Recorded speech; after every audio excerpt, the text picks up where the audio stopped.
जय हिंद। देखिए किस तरह से रूस का इतना बड़ा जंगी जहाज मॉस्कोवा डूब गया, जिसके अंदर परमाणु हथियार भी रखे थे और परमाणु हथियार समुद्र में चला गया। चिंता इस बात की नहीं है क्योंकि ये रूस का डूबा है। मेनली हम लोग का भी जितने हथियार है ना, उसमें 80% रूस क्या है।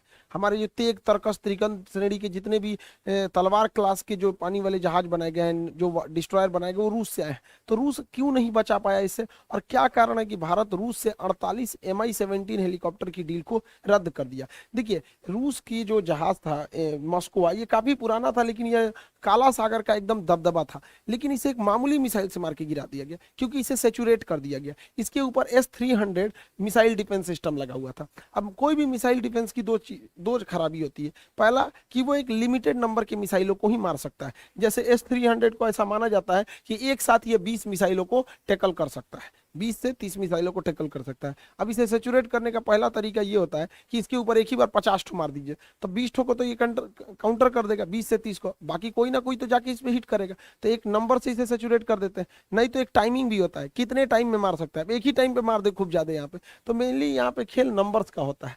तो यहीं पे हुआ, इस मिसाइल को सेचुरेट करके और पिन पॉइंट एक्यूरेसी के साथ से यूक्रेन इस पे मारा था। जब यूक्रेन इस बड़े से जंगी जहाज को मारा तो इसका मिसाइल डिफेंस सिस्टम भी काम नहीं कर पाया, और इसे मारने में सबसे ज्यादा मदद किया था अमेरिका का सिस्टम। देखिए इन जहाजों को मिसाइलों से बचाया जा सकता है। भारत को अपने जहाजों पर सैप सिस्टम को तैनात करना चाहिए। सैप सिस्टम क्या होता है, जैसे देखिए कोई दुश्मन का जहाज आ रहा है, अगर दुश्मन का जहाज अगर मिसाइल मार दिया है तो इस मिसाइल को मारने के लिए काउंटर मिसाइल तो मारे जाते हैं। अगर ये मिसाइल इसको नहीं मार पाया तो ये जब आ जाता है, अगर हमारा डिफेंस सिस्टम इसे नहीं मार पाया और ये मिसाइल इसके पास आ जाता है, तो उस सिस्टम पे क्या काम करता है, ये डेक के पास साइड में ये सैप सिस्टम लगे होते हैं। ये सैप के अंदर ना मेटल्स यानी छड़ धातु के छोटे छोटे टुकड़े भरे होते हैं, और इस सैप को जब फायर कर देते हैं सेफ सिस्टम को, तो ये मिसाइल के चारों ओर एक दीवार बना देता है, सील्ड बना देता है। जैसे देखिए यहाँ पर ये जहाज है, और ये जहाज अगर आप यहाँ हवा में देखिएगा तो ये क्या लगा हुआ है, सैप सिस्टम फायर किया हुआ है यहाँ पर। अगर इधर से कोई भी मिसाइल आएगी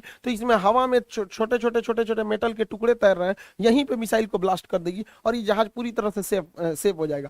तो यूक्रेन ने जो हमला किया उस पर रूस का ना सैप सिस्टम काम आ पाया और ना ही उसका एयर डिफेंस काम आ पाया। तो हमें तैयार रहना चाहिए, क्योंकि हमारे जो दोनों दुश्मन होते हैं पाकिस्तान और ये चाइना, ये यूक्रेन की तुलना में पावरफुल है यहाँ पर। इसलिए हमको इस पर मतलब अपने हिसाब से एक लेसन लेना चाहिए। अब ये काला सागर है, काला सागर में जो रूस का जहाज था, इसे सैटेलाइट से देखा था अमेरिका ने, और सैटेलाइट से इस जहाज को देखकर अमेरिका ने यूक्रेन को बता दिया, और यूक्रेन इस पर कई डायरेक्शन से मार के इसे एक साथ मारा और टाइम सेचुरेटेड करके इस जहाज को डुबा दिया। अभी यूक्रेन एग्रेसिव हो गया है, क्योंकि युद्ध जब लंबा जाता है तो दोनों ओर से घाटा होने लगता है।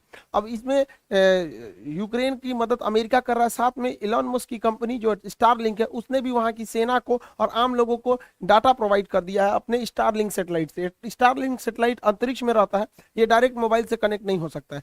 जिस किसी को भी स्टारलिंक का सेटेलाइट का कनेक्शन चाहिए होता है, वो अपने यहाँ एक डिश का ये कनेक्शन लेता है, और इसे अपने खुले में या कहीं पे भी आराम से इसे खोल सकता है। ये सेटेलाइट, ये जो सेटेलाइट है, इसे इंटरनेट प्रोवाइड करती है, और ये अपने अगल बगल के लोगों को इंटरनेट दे देता है। एक सर्टेन एरिया में ये काफी अच्छा प्रोवाइड कर देता है, इसमें टावर की जरूरत नहीं होती है।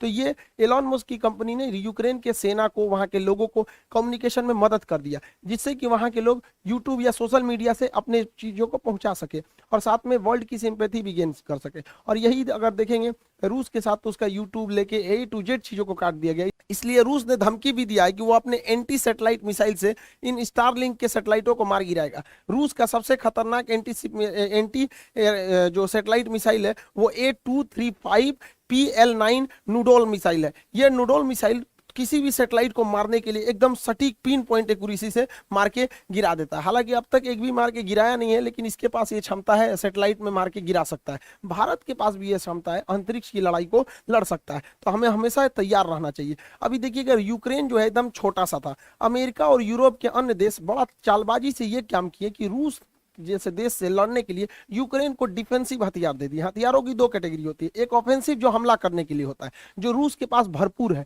और एक डिफेंसिव जो बचने के लिए होता है। तो यूक्रेन को ऑफेंसिव न बल्कि डिफेंसिव हथियारें बहुत ज्यादा दे दी गई, जिसमें ये एंटी टैंक गाइडेड मिसाइल जो थी, आराम से इसे मैन पोर्टेबल एंटी टैंक मिसाइलें डाल दी गई। अब इसे ट्राइपॉड पे रख के आराम से टारगेट लॉक करके और किसी भी टैंक को मारा जा सकता है, और टैंक वहां पे ध्वस्त हो जाता है। टैंक को ध्वस्त कर जाता है। तो अमेरिका और यूरोपीय देशों ने यूक्रेन को बहुत बड़ी मात्रा में ये सप्लाई कर दी और इसे पहुंचाना इजी भी था। पोलैंड बॉर्डर से इसे यूक्रेन में ले आके पहुंचा दिया गया और ये काफी छोटे होते हैं, कहीं पे भी छुप के इसे फायर किया जा सकता है। इससे रूस के टैंकों को बहुत ज्यादा क्षति पहुंची है। इवन रूस के टैंक जो है वो कई सारे टैंक यूक्रेन की सेना के पास आ गए। तो यूक्रेन की सेना के पास आज के समय में जितना यूक्रेन का टैंक नहीं है, उससे ज्यादा तो उन लोगों ने रूस के टैंक को पकड़ लिया है और पूरी तरह रूस के टैंक ध्वस्त हो गए हैं। इसलिए भारत को अपने अर्जुन टैंक पर वर्क ज्यादा तेज करना चाहिए। और अर्जुन टैंक के लिए अच्छी बात यह है कि बहरीन को भारत ने अपना अर्जुन टैंक बेचना चालू भी कर दिया। ये बहुत बेहतरीन टैंक है, मेन बैटल टैंक है। भारत इसे बहरीन देश जो है उसे निर्यात भी कर दिया अर्जुन टैंक को। रूस के साथ एक और समस्या है, रूस की अर्थव्यवस्था अभी गिर चुकी है, उसके पास उतने पैसे नहीं है। रूस जो क्या कर रहा है, शुरुआती दौर में रूस की टैक्टिक्स यही रही थी कि वो नॉन प्रेसिजन मिसाइलों को मारा था। देखिए, प्रेसिजन गाइडेड मिसाइल उसे कहते हैं जो एकदम एक्यूरेट, उसके अंदर रडार लगा होता है, लेजर गाइडेड होती है, एक्यूरेसी से जाके वो मिसाइल मारती है। इस मिसाइलों की खासियत ये होती है कि बहुत ऊंचाई से भी मारा जा सकता है, बहुत सटीक मिसाइल मार देती है, निशाना लगा देती है, लेकिन ये काफी महंगी होती है, जिस वजह से रूस इन मिसाइलों को बचा के रखा है और वह बिना गाइडेड मिसाइलों को अपनी जहाजों में लगा रहा है, क्योंकि ये गाइडेड, प्रेसिजन गाइडेड मिसाइल काफी महंगी होती है। तो रूस के पास उतने पैसे नहीं है, इसलिए वो शुरुआती लड़ाई में अनगाइडेड मिसाइलों को गिरा रहा है। अब ये अनगाइडेड जो बम होते हैं, इन्हें गिराने के लिए नीचे आना पड़ता है, क्योंकि बहुत हाइट से अगर गिराएगा ना तो इधर उधर लग जाएगा। इसलिए देखिएगा यूक्रेन में कई बार रिहायशी इलाका में जो नॉन मिलिट्री वाला एरिया, वहां पे भी बम गिर जा रहा है, जिसका रीजन है कि नॉन प्रेसिजन गाइडेड बम गिराए जा रहे हैं। अब इस बम गिराने की सबसे बड़ी खराबी होती है कि जहाजों को नीचे आना पड़ता है, और जैसे जहाज नीचे आते हैं तो मैन पैड, ये जो जहाज, ये लॉन्चर का जैसे होता है, इसे मैन पैड बोलते हैं, ये आराम से इसे हिट कर देता है। यही वजह है कि रूस का सुखोई जैसे विमान भी और बेहतरीन एलिगेटर और एमआई जैसे हेलीकॉप्टर भी इन मैनपेड हथियारों के शिकार बन गए और इन मैनपेड की अमेरिका ने पूरी तरह भरमार लगा दी है। अब इनके पास पैसा बचाने के लिए ये बिना गाइडेड बम गिराएंगे, जैसे नीचे आएंगे ये मैनपेड से इनको मार के गिरा देंगे। आज के वक्त में यूक्रेन के पास एंटी टैंक और मैनपेड की कोई कमी नहीं है, इसलिए रूस की वायुसेना भी अब उधर जाने से कतरा रही है। भारतीय सेना को भी मैनपेड की बहुत ज्यादा जरूरत है। मैनपेड से बचने के लिए फ्लेयर गन छोड़े जाते हैं। फ्लेयर जो होते हैं ये देखिए, मैनपेड जो होता है मेनली इंजन की गर्मी को देख के पहचानता है, तो ये लोग क्या करते हैं, फ्लेयर छोड़ देते हैं पीछे, ये फ्लेयर छोड़ देते हैं पीछे, जिससे कि ये भटक जाता है। लेकिन आजकल एकदम एडवांस आ गए हैं जिससे ये नहीं भटकता है। भारतीय सेना पिछले 6 सालों से ऐसे मैनपेड की डिमांड कर रही है और भारतीय सेना को ऐसे 1000 मैनपेड की जरूरत है, लेकिन ये पिछले 5 सालों से उन्हें ये नहीं दिया गया और इस साल सेना ने अपने बजट से जब खरीदा तो महज 58 खरीदा है। सोचिए हम लोग अपनी सेना से कितनी लापरवाही कर रहे हैं, खास करके ऐसे डिफेंसिव हथियार को। ये तो हर कंपनी के पास एक होना चाहिए यहाँ पर, तो ये काफी ज्यादा जरूरत है, खास करके जब हम दो ऐसे अपने पड़ोसियों से घिरे हुए हैं यहाँ पर। तो भारत ने इस सब को देखते हुए रूस से जो 48 Mi-17 हेलीकॉप्टर खरीदे जा रहे थे उसकी डील को रद्द कर दिया। ये वही हेलीकॉप्टर है जिसमें हमारे सीडीएस बिपिन रावत जी का एक्सीडेंट हो गया था मौसम खराब होने की वजह से। इस डील को रद्द कर दिया गया। इसमें अमेरिका काफी खुश हुआ है, उसे लग रहा है कि अमेरिका के दबाव में भारत ने रद्द किया, लेकिन ऐसा बात नहीं है। इस हेलीकॉप्टर को बनने में 6 साल का टाइम लगने वाला था और 6 साल में मोदी जी का पूरा प्लान है मेक इन इंडिया, इसलिए 6 साल के अंदर अंदर भारत अपना खुद का मल्टी रोल हेलीकॉप्टर बना लेगा जो Mi-17 को रिप्लेस कर देगा। इसे बनने में भी 6 साल लगेंगे, तो भारत सरकार ने भी कहा कि भाई आप दीजिएगा 6 साल में, उससे अच्छा 6 साल में हम बना के रेडी कर देंगे। डिजाइन इसका अवेलेबल है, बन चुका है, बस इसके इंजन की देर है। अब इंजन फ्रांस से आएगा या फिर रूस से ही इंजन खरीदा जाएगा तो ये देखने वाली बात है, लेकिन मेक इन इंडिया के तहत 6 से 7 साल लग जाएंगे इन हेलीकॉप्टरों को बनने में। भारत रूस और यूक्रेन विवाद में काफी सूझबूझ से कदम रख रहा है, वो ना तो रूस की ओर जा रहा है और ना ही अमेरिका की ओर और यूरोपीय को, क्योंकि भारत को हर ओर से ज्यादा जरूरत है, इसलिए भारत को दूसरी की लड़ाई में पड़ना ही नहीं है। अभी दुनिया के ज्यादातर देश अपने सामान को डंप कर रहे हैं, एशिया के लोग भारत में, और भारत से इस सामान को भेजा जा रहा है यूक्रेन में। अब इसी दौरान जापान ने अपना एक सैन्य जहाज भेज दिया और इस सैन्य जहाज में मदद राशि दी गई थी, कुछ खाने पीने के सामान थे, दवाइयां थी। अब ये सैन्य जहाज आया दिल्ली और दिल्ली से जाने के लिए रवाना हुआ यूक्रेन के लिए। भारत सरकार ने मना कर दिया कि हम किसी भी सैनिक जहाज को अलाउ नहीं करेंगे।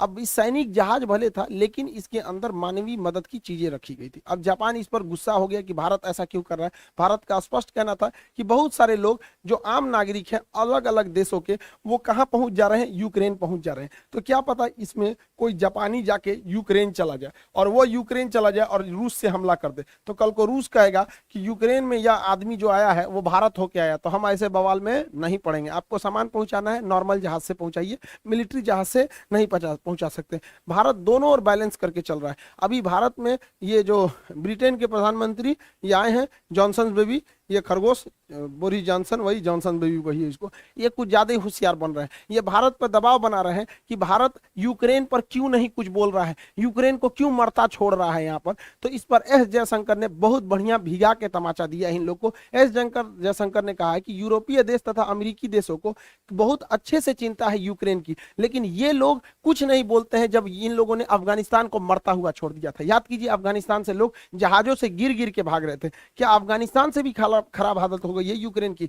तो एस जयशंकर साहब ने बहुत अच्छा जवाब दिया है। ये लोग अभी मीटिंग में आए हुए हैं, भारत में एक बहुत बड़ी मीटिंग चल रही है राष्ट्रपति भवन में, जिसे कहते हैं रायसीना डायलॉग। उसमें एस जयशंकर साहब ने इस जॉनसन बेबी को अच्छा से समझा दिया है। बहुत सारी मल्टीनेशनल कंपनी थी जो अपना मतलब पूरा सेटअप बंद कर दिए हैं रूस में, जैसे माइक्रोसॉफ्ट ने बहुत पहले मना कर बैन कर दिया था।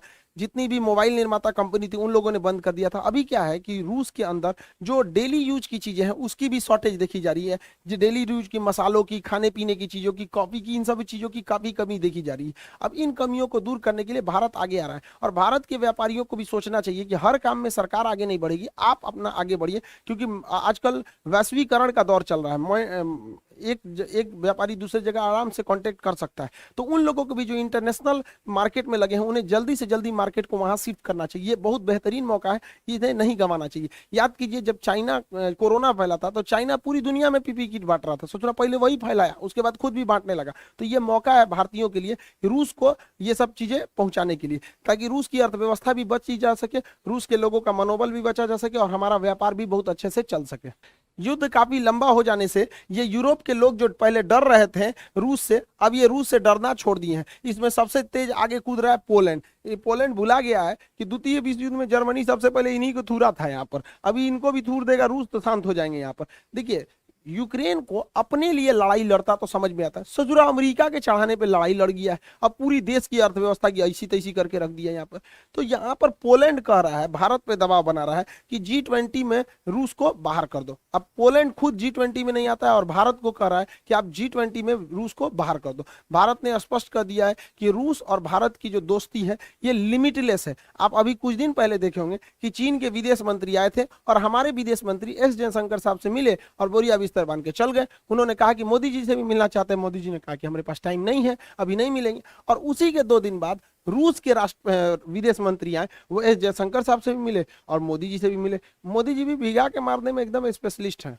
आई होप आप इस डिस्प्यूट को समझ गए होंगे। और एनडीए का जो अभी एग्जाम हुआ है उसमें एक लड़का था जो एनडीए में एडमिशन लिया था, वो हमसे यही कह रहा था कि सर हमें पता है कि मेरा एनडीए में नहीं होगा, लेकिन आपकी फीस इतनी कम है कि हम एनडीए में एडमिशन ले लिए, क्योंकि आप बाकी जगह पे जाइए देहरादून, दिल्ली वगैरह में तो 40-40 हज़ार ले रहे हैं लोग। तो उसने कहा कि सर फीस बहुत कम है इसलिए हम एनडीए में एडमिशन लिए, मेरा होगा नहीं। और उस गधा का जब एग्जाम हुआ तो मिला रहा करा कि सर मेरा कंफर्म हो जाएगा, अब हमको एसएसबी की तैयारी करनी है।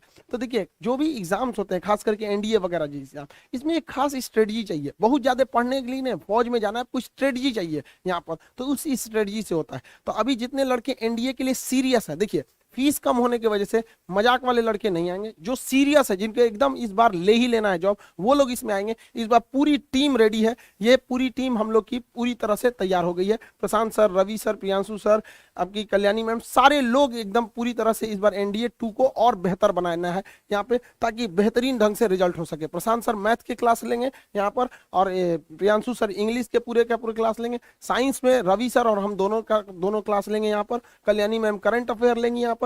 मैथ्स जो है अलग अलग सब्जेक्ट के यहाँ पर पीके सर भी क्लास लेंगे। पूरी टीम है जो एनडीए के लिए इस बार वर्क कर रही है। जो सीरियस लड़के हैं वही लेंगे। बहुत सारे लड़के ऐसे होते हैं जो सीरियस नहीं रहते हैं, उन लोग जो सीरियस नहीं रहते हैं पढ़ाई के लिए कम से कम सीरियस होना जरूरी है। देखिए, इस बार एनडीए और एयरफोर्स के जो बैच हैं वो ऑफलाइन भी है, तो जो पटना आ सकते हैं, ऑफिस आ सकते हैं, तो आप लोग यहाँ भी आके इंक्वायरी कर सकते हैं और यहाँ पे भी आके क्लास कर सकते हैं। क्योंकि बाकी अन्य जगहों पे जो लड़के यहाँ से जाते हैं 30,000 40,000 रुपए बाहर लिए जाते हैं। तो ऐसे लड़के जो इतने महंगे फीस को अफोर्ड नहीं कर सकते हैं तो वो भी आके इजीली पढ़ सकते हैं। इस बार आप लोग का एकदम नॉमिनल, एकदम मिनिमम फी में यहाँ पे भी आप लोग को कर सकते हैं। तो जो पास के हैं वो ऑफलाइन आके पढ़ सकते हैं, जो दूर के लड़के हैं, दूर दराज के लड़के, वो ऑनलाइन भी आके, ऑनलाइन ईजी होता है कि ऑनलाइन वो पढ़ सकते हैं वहाँ पर।